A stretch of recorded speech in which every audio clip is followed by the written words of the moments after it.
Thank you. Good afternoon. Is it afternoon or still morning? Still morning. Still morning. Okay. Good morning to everyone, the speakers, and I would like to thank you for this opportunity. As much as I'm currently working for the South African National AIDS Council, but my background is in activism. I was a member of the Treatment Action Campaign for the past 12 years. And I joined the Treatment Action Campaign as a young woman. So my perspective on community engagement is centered on, activism. So the title is Community Engagement, and it's those who are affected the most by the epidemic need to lead the response to the challenges, or those who struggle the most from this epidemic must lead. Those voices must be the ones that are at the fore. And the objective of this presentation, I would just like to emphasize some of the key critical enablers that have been put in place currently and have been responding well, and also highlight some of the key challenges and way forward. As I stand here today, the background is that we currently have access to treatment, particularly life-saving antiretroviral drugs. Globally, South Africa has the highest number of people on drugs till this day. We have a mixture of biomedical and social interventions when it comes to HIV prevention, but I would like to note that the biomedical interventions are key moving forward as much as the social interventions are also key. So it's the collaboration of those two that are very important and that we are now appreciating. And the focus on key populations in terms of the response, particularly prevention and access to justice. So that's the context we're in right now. Some of the key critical enablers: the involvement of communities in the formulation of national plans. We know that we have now what we call national councils. Here in South Africa, we have the South African National AIDS Council. These councils are key in terms of community involvement and community engagement, because it's in this forum where community or civil society gathers with government, business, and many other stakeholders to formulate one plan for a country, whether it's a 3-year or a 5-year plan, and everybody agrees to that plan, and all programs that are developed at a country level are based on this plan. And this plan is monitored collectively, and it's evaluated collectively, and new plans based on progress are built. So if we want the 1990 strategy to be effective, the involvement of councils and ensuring that all civil society organizations are integrated into those councils, they are part of decision makers, is quite key. And then the next one, it's incorporating community-based organizations in the implementation of the plans. It's all good and well at a policy level to all agree on what needs to be done, to say this is a strategy and this is how it should be implemented. But as communities, we've learned that any response that is implemented without us or the involvement of community-based organizations, it has less impact. The outcomes are magnified, they're intensified when there is an involvement of community. And there are a number of examples. Malawi is one of those countries where we have examples of when we involve communities in the response. For instance, when we involve community healthcare workers, but we need to pay them, yes, I agree. When we involve community healthcare workers, patients don't get lost to follow up. Adherence is better of treatment, and also psychosocial support is better, because even though we have healthcare facilities, the amount of time a person living with HIV spends in a healthcare facility compared to the number of time he or she spends in the community, the counseling that is offered there, it cannot measure to the one that is provided by the community-based organizations.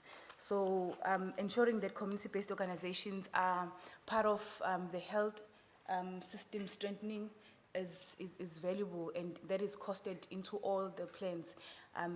So all national government departments of health plans should actually, on the health system strengthening, should have a component of NGO funding, and ensuring that NGOs or organizations that are closer to communities have access to those resources so that they can promote the programs that are done by government and various entities.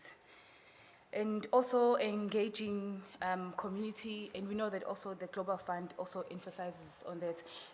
The third point, which is engaging in community-based research projects.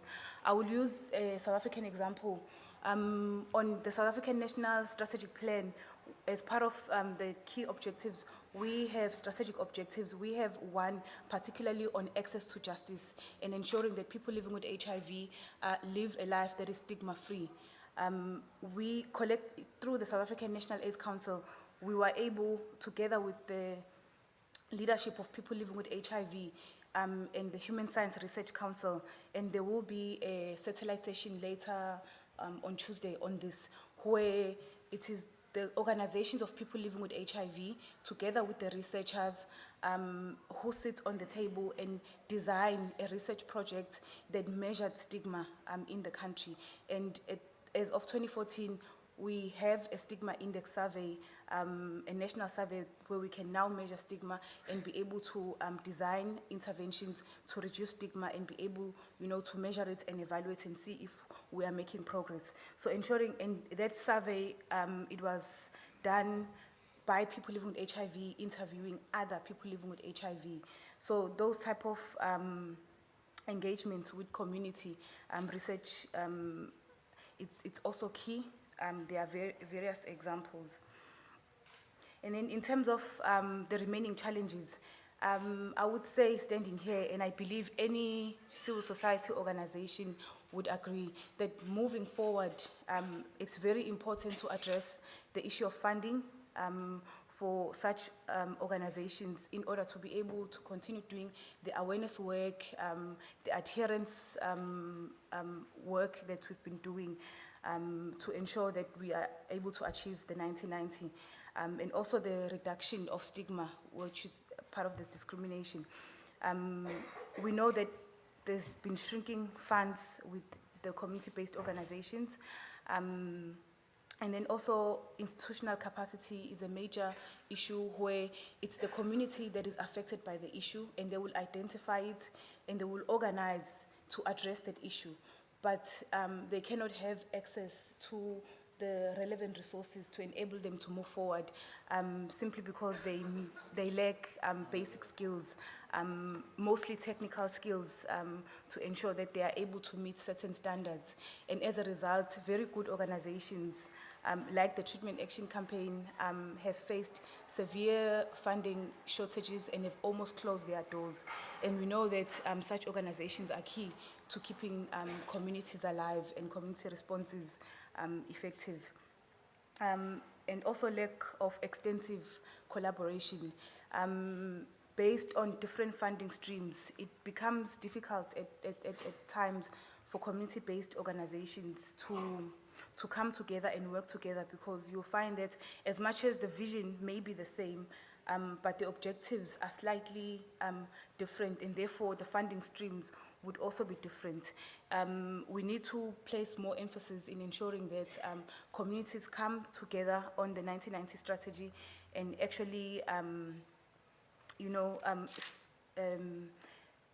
do or make collective plans and have a platform that is organized at a UN level that ensures that periodically there is a process of reviewing, reflecting, or monitoring the process. Because sometimes we agree to all these great strategies in the beginning and we are called in the middle, and then we are called in at the end, and we not continuously engage within that process, and it kind of miss the opportunity. We only had 10 minutes, so in conclusion, Communities carry the burden presented by HIV socially. It's the communities that carry the solutions collectively with others. The response to HIV or to remaining challenges should be placed, communities should be placed at the center of those solutions. And without community voices, we will not reach the targets that we want to reach. And as a key example to that, we currently have the biggest program in South Africa, but viral suppression is still a challenge.